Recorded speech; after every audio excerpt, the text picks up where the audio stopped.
Yes, ito ulit mga boss. Adobong kokak. Yan, ginisa muna natin na walang tubig. Gisa natin sa kanyang sariling katas. Tapos lagay natin yung recado, bawang, sibuyas, tsaka luya. Tapos lagyan natin ng konting oyster. Tapos lagyan natin ng mga pangpalasa. Yan, tuyo. Tapos konting magic syrup at saka nor.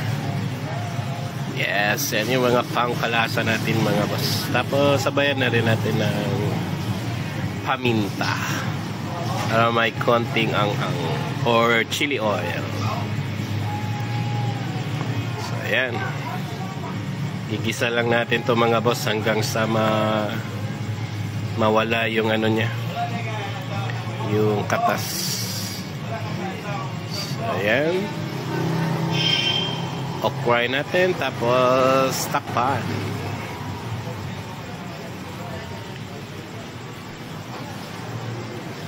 So after 20 minutes pwede na nating hanguin.